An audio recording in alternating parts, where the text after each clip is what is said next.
so next up we have, how long will we be going? 35 minutes, okay, cool. Next up we have Twisted Cleaner, who says, since I've watched all of your 483 videos, well, actually it's more than that now, one would think I knew a lot about you, but that is not the case. I'm sorry if I don't give you specific questions, but I generally just want to know more about who you are, what type of person you are, shy, depressed, funny, etc. More about your private, personal life, like some comment about your friends, ever had a girlfriend. I'm guessing you don't have one now, since you work like a trooper at the minute. Do you live with anyone? Favourite movie, favourite game? Is Destiny on the shelf? Will you pick it up once in a while? Favourite music? Favourite ASMR? Wow, there's a lot of questions. Favourite ASMR YouTuber? And what is the current state in Minecraft problems? Okay, so let me work through this. What type of person am I? No idea. It depends what mood I'm in, really. I think, like, the other thing is I'm a very different person at work to how I am outside of work, so I have to be very professional at work, because obviously I'm in charge of a lot of people, stuff like that. Sometimes I'm very mischievous at work, so I will be the person who pranks a lot of other people as well and does stuff like that. And outside of work, I'm probably even more that side of things as well. So I guess, like Charlie says in It's Always Sunny in Philadelphia, I guess I'm the wild card. So comment about your friends. I don't really know what you want to know about my friends. They're just a normal bunch of people. I actually am not friends with anybody I went to school with still. I spent a lot of my early and mid-20s moving around the country and just lost contact with everybody. Because I didn't go to uni as well, I think. I don't have like the university friend set as well, so a lot of my friends I've known for maybe like 6 or 7 years, but I know a lot of people have friends who they, by the time they're 35 anyway, may have known for 20 plus years, but I don't have any of those, so all my friends are quite new. Ever had a girlfriend? I'm 35, yeah, I have. But no, I am single at the minute. Do you live with anybody? I have housemates, yeah. You have to in London. The prices are mental. I think we've gone through favourite games. Destiny on the shelf? No, it's not on the shelf. In fact, I think there's an update coming soon, which I may do some videos on. Coming very soon, I think. So there's going to be more of that. Don't worry. And there's Destiny 2's coming out, so you know, we'll see how that goes. Okay, what else have we got? Favourite music? I kind of said earlier I really like movie soundtracks. That's the thing, and also game soundtracks. I've been getting into as well a lot more. The Witcher 3 soundtrack is so good. It's amazing. Mass Effect soundtrack is brilliant as well. I love that sort of thing. I probably stopped listening as much to kind of like new kind of bands and music and that sort of thing when I came into my 30s, because it's a young person's game.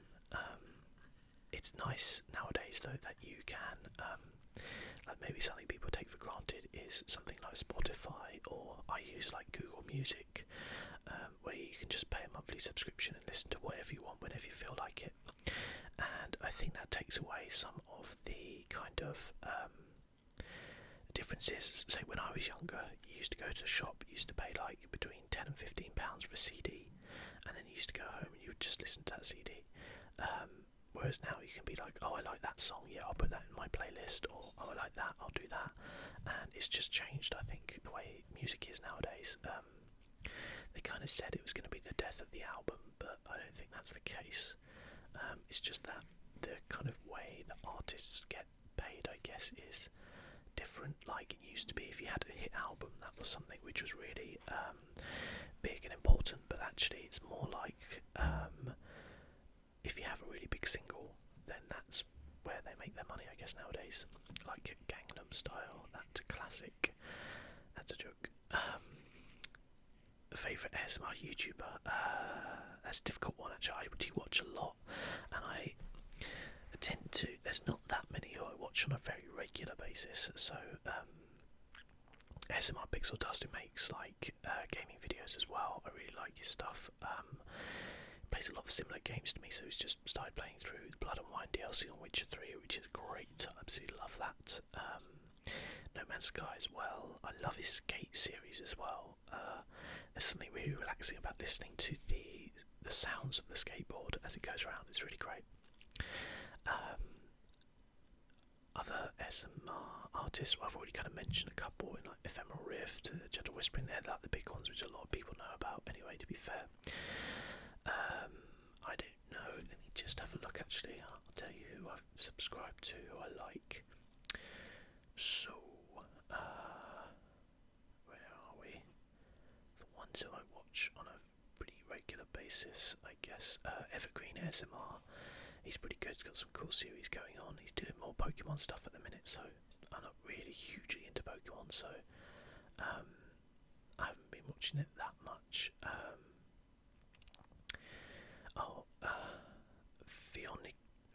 Finosian Sailor. It's very difficult to spell. He does like these kind of like role plays, but they're really elaborate. They're really good. He doesn't produce that much content,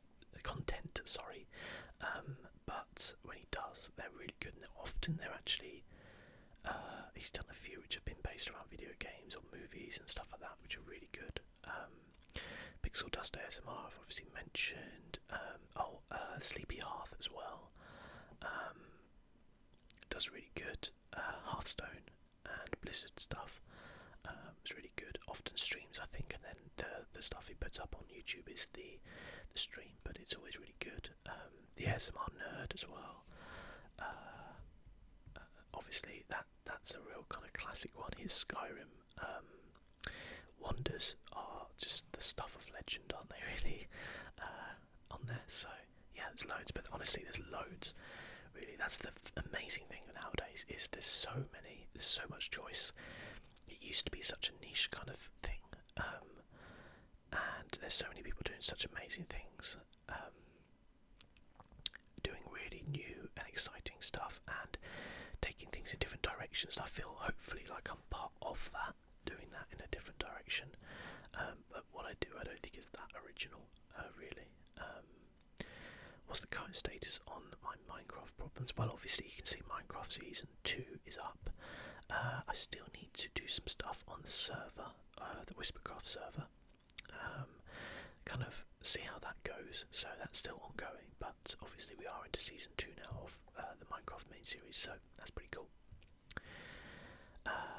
So thank you very much for your questions, Twisted Cleaner. Maybe we'll play Destiny sometime as well. Okay, so Joe Smith asked, I said, thanks for making videos for us. What motivates you to continue putting out so much content each week?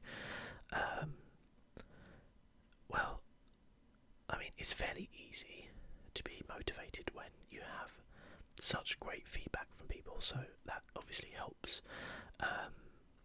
When you get comments on videos, not just comments saying like, well done, great video, stuff like that, that's obviously really nice, but just from people who say things like, thanks a lot, I had trouble sleeping or whatever, and this has really helped, or they have suggestions on the video. You can see that people are getting involved in a series as well as it goes through, and that's amazing, that's brilliant. I really love doing that, and I mean, generally I just love playing games, so making this content it doesn't take anything away from playing video games for me, it just enhances it, so that's what it is really. Yes, Ed asks, what's it like having a full-time job and making YouTubes every day? Sounds like a lot of work. Well, I always say like anything worth doing is a lot of work really, so I think one of the things which surprises people about my channel is like, number one, how much content I do put out on it. But I've always had this theory of like, in the same way, like people turn around and say to you, like, if you're going for a job interview, just dress for the job you want, not for the job that you are going for or have. In other words, it's no good turning around and saying, oh, you know what, when I get 10,000 subscribers, then I'll start making more videos, or when I get 1,000 subscribers, then I'll start doing you know, I'll start putting the effort in and start doing, you know, get better equipment or something like that, because you won't get there. You have to act like you're a million subscriber channel now, and then, you know, people will see that you're making the effort put in. Because I think sometimes some of the problems on YouTube people struggle is, number one is if they don't put out regular content. Like, that's the key. That is the absolute key to YouTube. You have to put out regular content, or else your videos will not get put into suggested videos for people, and they will just not find you. So when I've said this before, but in May this year I had like 100 subs, and then in December I have over 1,000 subs. The key to that was going to a regular schedule and doing regular uploads, 2 a day, and that's how I got that growth, because there are more videos out there for people to see.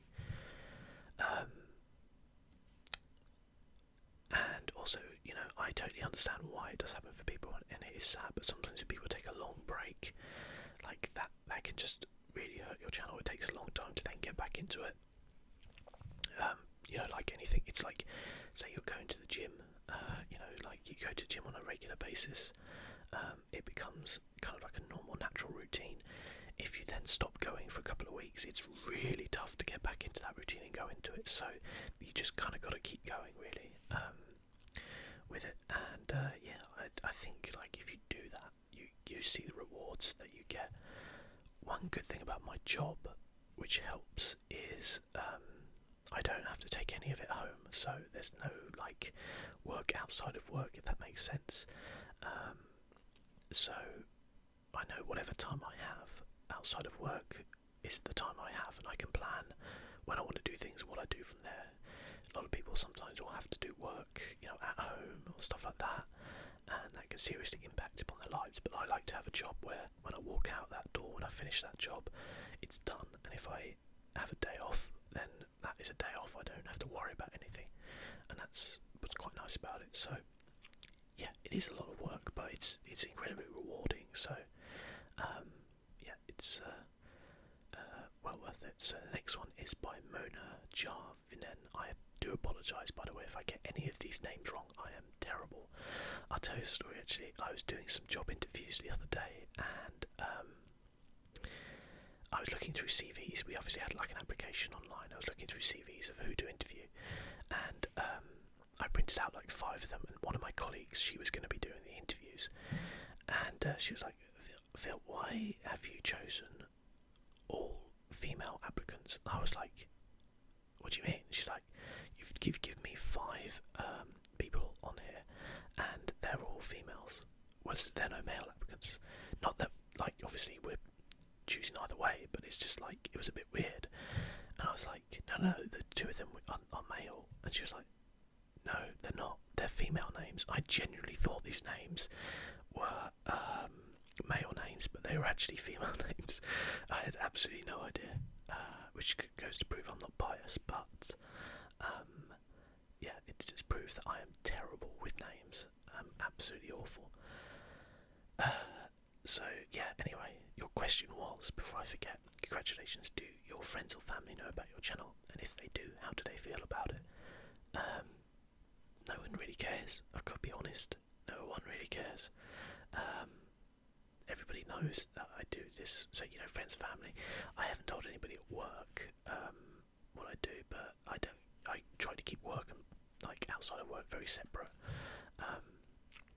But yeah, friends and family, like, yeah, they know. You know, they don't really care. Like, maybe if I had like 100,000 subs and like was getting like 10,000 views a day or something, they might care. But it's they just don't really. It's a hobby at the end of the day. It's something I do. It's a hobby, and like, it's good that people have that sort of thing. But other people have other things they do, and also it's something which I don't involve other people in. So it's not really something that I chat about that much. Really, they ask me more about work and stuff like that. Really, so that's the way it goes. So Bundesliga Fan TV, do you support any football teams? I support Liverpool. Yes, I do. I support Crystal Palace Football Club. Have done ever since I was a very young kid. literally just chose them because I like their kit and they were the closest club to where I grew up. So there was no other reason. If I could have chosen differently back then, maybe I would have, because there's been a lot of ups and downs. I won't go too much into football on this particular video, but anybody who knows football will know that they're very much what's called a yo-yo club. So yeah, I hope that helps. Next question from Harv, who says, still rocking from the 5-hour stream. Yeah, that was when I did the 1,000 subscriber stream I did, and it was 5 hours long, and it was a lot. What game has most surprised you that was better than you thought it would be, and what game has let you down that you were super excited over but didn't live up to the hype? So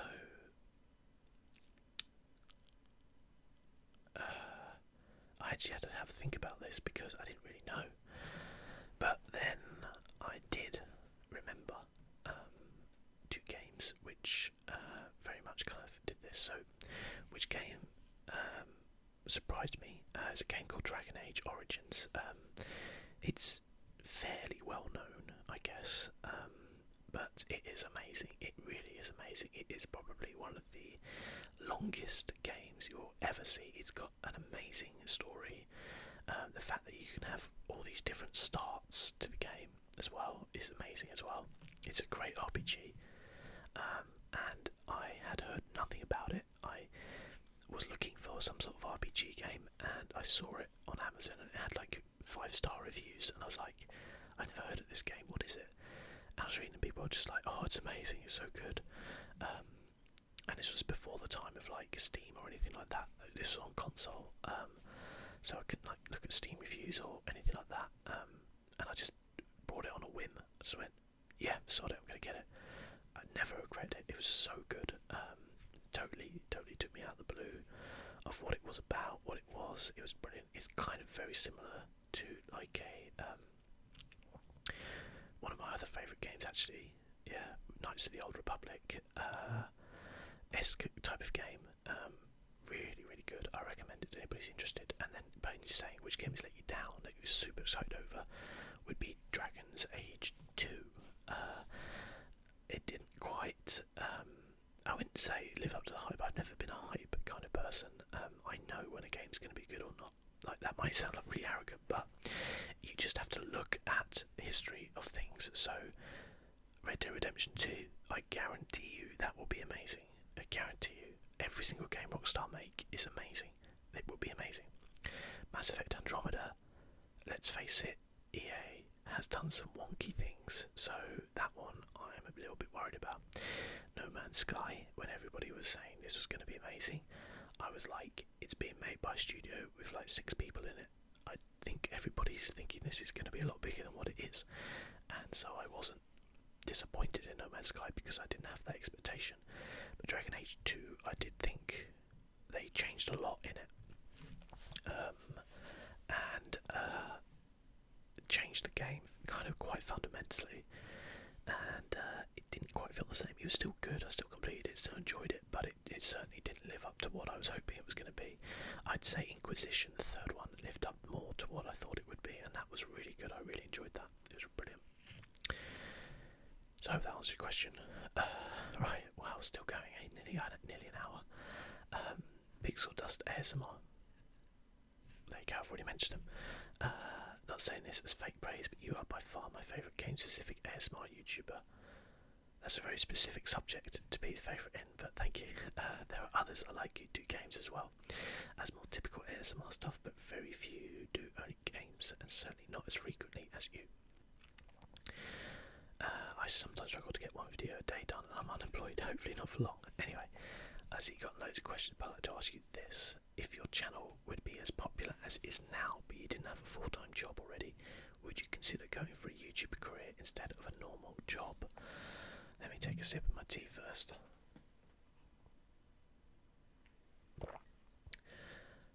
No. That's the answer there. So, I've spoken about this a few times, about my thoughts on a YouTube career. So, number one, YouTube is such an unstable thing that it would be terrifying to have that as a job.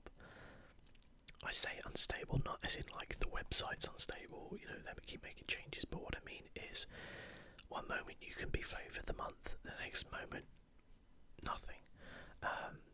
To maintain a steady cash flow would be exceptionally difficult unless you're a very, very large channel, or, and this is the important factor, you engage in lots of sponsorship stuff. I don't agree with sponsorship stuff. We have nowadays what we call social influencers. So they are YouTubers essentially. I am in some ways a social influencer, just a very small one. But these channels where someone has 1 million plus people, even if not all of those subs are active, shall we say, so maybe they're getting 100,000 views on a video, that's 100,000 people who are active, and they are taking money from companies to promote products to those people. I don't agree with that, because there are obviously very serious issues morally from that. It does seem that's really the only way a lot of people can go to keep a stable way going. There is another way, which I'll go into later, but yeah, I will never run sponsorship on my channel, ever. I'll say that now, and if I change my mind, then feel free to unsubscribe and call me whatever you like. I will never ever do it.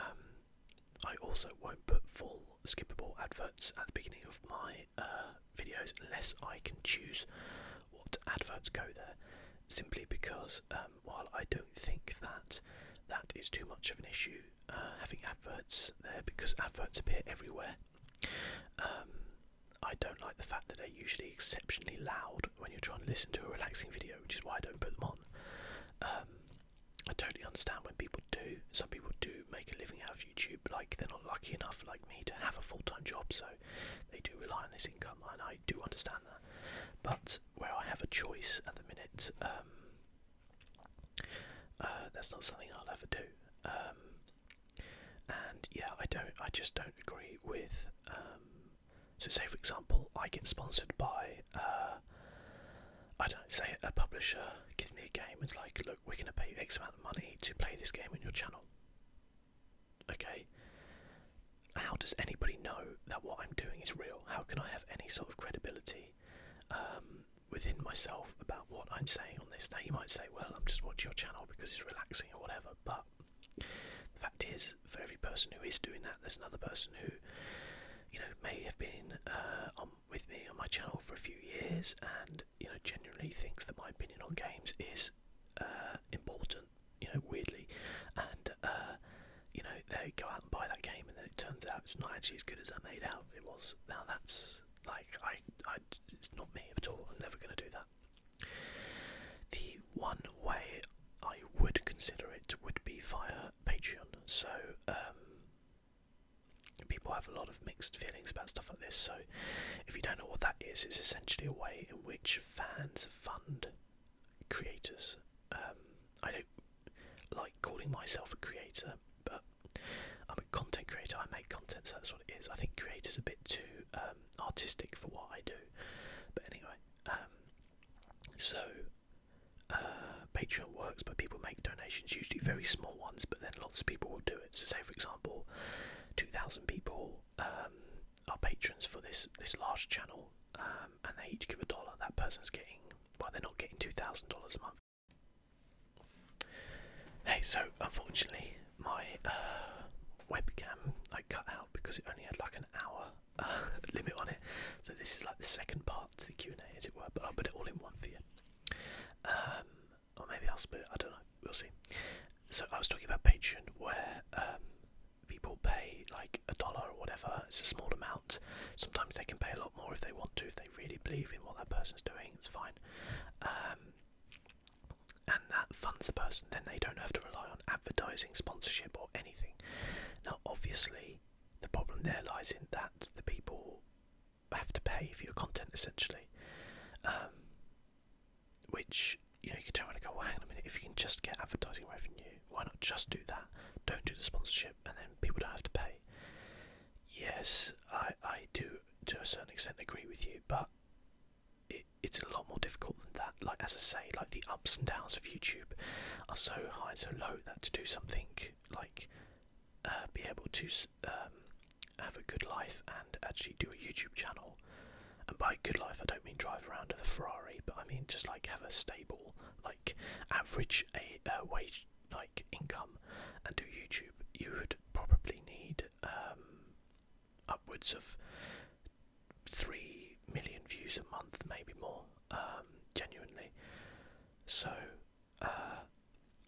that's a lot to get. So Patreon does help people. It's not. Don't get me wrong. It's not like I'm going to set one up tomorrow. If I got to the point where I was at like, I don't know, 100,000, something like that, I'd think about it. If it was something people were interested in. But as I say, that's not going to happen. So it's not really something which I'm going to do. But one example I think I've given before is somebody called Danny O'Dwyer, who set up a Patreon for his kind of channel called No Clip, which is brilliant. You should watch it, by the way. It does like game documentaries. But the reason he wanted to do it was because he used to work for a publication called GameSpot, and he couldn't do the things he wanted to do because they were so reliant on advertiser money. And he did a video about it, and it's not like a horrible kind of like these people are terrible kind of situation, but it was a case where essentially he'd have to do clickbaity stuff, which he didn't really enjoy doing because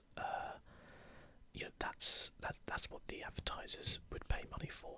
That's where the clicks were and stuff like that. And that comes to the second point of why I would. This is a really long question, really long answer. I apologise. It comes to the second point of why I wouldn't really consider it, because you get to a point where anybody who starts, like, not anybody, that's unfair. There are a lot of fantastic channels out there with a lot of subscribers. But let's face it, there's a lot of clickbait out there. A lot of people who change what their channel is to fit more views, more subscribers, more this, more that, and they lose track of what they're actually doing. If I wanted to be a bigger channel, I wouldn't have any playthroughs over 20 minutes long, any videos over 20 minutes long. I'd just put more of them out there.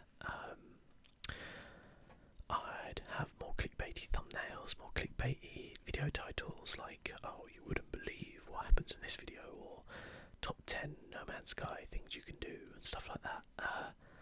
And I'd probably make some money out of it that way, but I don't want to do that. I don't think anybody watching this wants me to do that. So, I think, like, becoming a full-time YouTuber is a very dangerous thing when you're relying on advertising money, because there is always that temptation to go down that route, to make more money, to get more clickbaity, to do more things like that. And I certainly worry that I wouldn't be able to resist that if I chose to do it. So the easiest way to resist it is not to do it, I don't want to go to the dark side of advertising. So next question is from Lewis Hubbard, who asked me, what PC do you use? I actually did answer this. I said check the about section on my channel. It has all the specs there, because I actually didn't realise that was a message for the Q&A. But I'll keep it fairly short. Obviously you can go to the about section if you want the details, but my PC is good. It is good, I know that. I've recently upgraded it. Let me just go to my channel. I can get some actual specs, because I forget what the hell it is at the minute. I'll tell you a story though. I brought my PC maybe 3 to 4 years ago now. Yeah, I think so. I got a bonus at work and I was like, I'm going to buy a gaming PC, and I did. I bought it from a company called Chill Blast, who are in the UK. They're very, very good. They're not cheap, but they are very, very good. It's good value, put it that way. But the thing I would say is, if you want good value, make your own PC. Definitely, 100%. And it's not difficult. Look it up on the internet. It's not difficult at all. Since buying that PC, I have changed the power supply, the RAM, the motherboard, the processor, the graphics card, the cooler. The only thing that's left from that original PC I brought is the case with the fans in the case, and the hard disk drive in there. That's it. So it's not even like the same PC basically. It's like that old thing when someone's like, oh, I've had this broom for like 7 years, and they're like, wow, how's it last that long? And they're like, well, it's had 3 new heads and 5 new handles, but you know, it's still lasted. And you're like, it's not the same broom, is it? So I would like to say I've had my PC for like 3 to 4 years, but I've had the case for 3 to 4 years. The rest of the middle bit has changed completely. So yeah, but if you want more detailed stuff, I'll save everybody the like long details, and just say you can check it there. If you've got any specific questions you want to ask me about a specific thing I have in there, then I'm happy to answer any of those questions as well. Just leave a message or email or Twitter or whatever. So final questions, another round of questions from Suleiman Aziz, who has all the questions today. So, first question, favourite food is probably pizza. Now, that might sound like really boring, but the funny thing is I can't eat pizza. So, about 3 years ago I developed a wheat allergy, and I can't eat anything with wheat in it at all. I'll save you the actual details of what happens if I do eat that, but it's not very nice. So I can't eat bread, pasta, pizza, any of that, and I love all that stuff. So that really sucks. But yeah, so my favourite food I can actually never eat again, which is kind of horrible, but there you go. Some places you want to visit. I actually really like the UK. Like, a lot of people like going abroad to different countries, but I think the UK actually has loads of places to offer. Like, when I was a kid, we used to go to Cornwall a lot, and it's amazing down there. It really is amazing. Like, not enough people actually go there. The Lake District as well, I went when I was a teenager, and again, amazing. Scotland and Wales, both absolutely beautiful countries. So there's so many places in the UK I still want to visit. I've never been to Ireland, and I'd love to go there. But Scandinavia as well would be great. I'd love to see, like, you know, those places which are inspired, like Skyrim and like Skellige from like The Witcher 3, places like that. It's just amazing to see.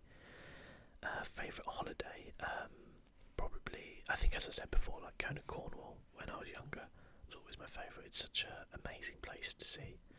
So much history there as well about pirates and things like that. It's great.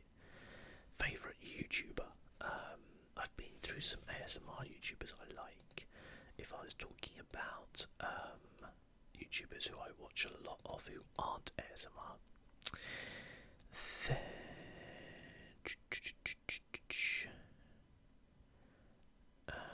who would I say?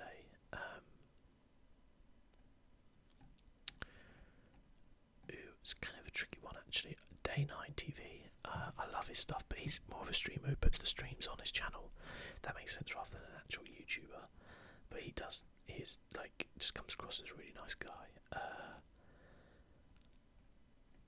I don't know who else I actually watch on a regular basis anymore, especially like gaming content wise.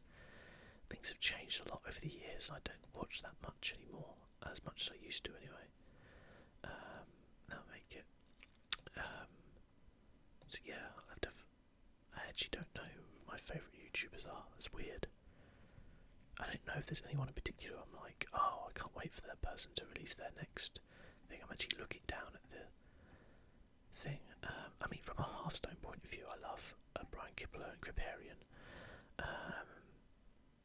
Like, I probably watch more Hearthstone than anything else on YouTube at the minute, which is kind of weird. But I love watching Hearthstone videos. There's just something cool about it. I don't know if there's anything like really odd that I watch a regular amount of. Let me just have a quick look through.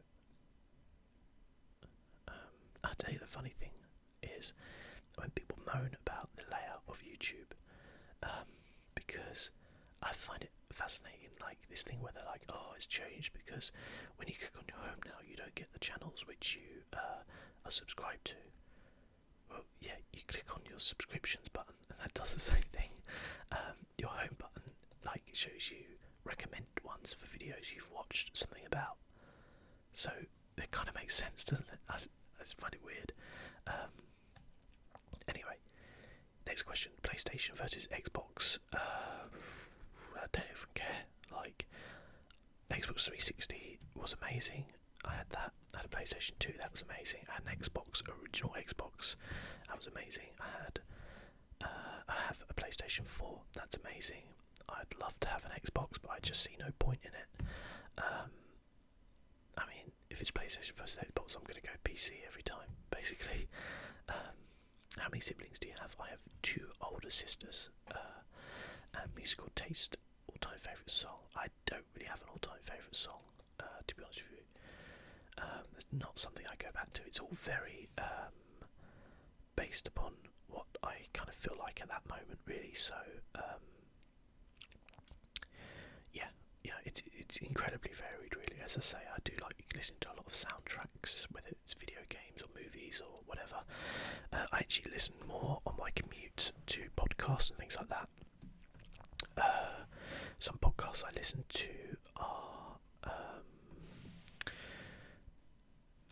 I listen to football podcasts, things like Football Weekly, stuff like that a lot, which are pretty cool. I listen to the guys over at Kind of Funny. They do a PlayStation one, which is really good, called PS I Love You, which is good. I'm trying to think what else. There's not a huge much else podcast wise I listen to, actually, but I would love to do an actual ASMR podcast type thing. I don't really know how it would work, but I think it would be a lot of fun. But I think, amazingly, that is it now. Over an hour of answers. I'm really tired now.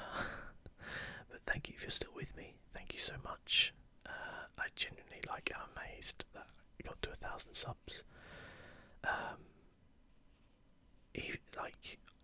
I was kind of looking at my numbers the other day, and I was like, I don't even care anymore. Like, I've achieved more than I thought I would do, so everything I do now is just a bonus, really. What is kind of interesting though as well is whenever I click on my channel icon, it just always says 1k subscribers. I don't know when that will ever change, whether it will be 1.5. I guess obviously it will change at 2, but yeah, that's kind of cool. So yeah, thank you so much for watching, as always. Really is my pleasure to make these videos. So thank you guys very much, and see you soon, I guess.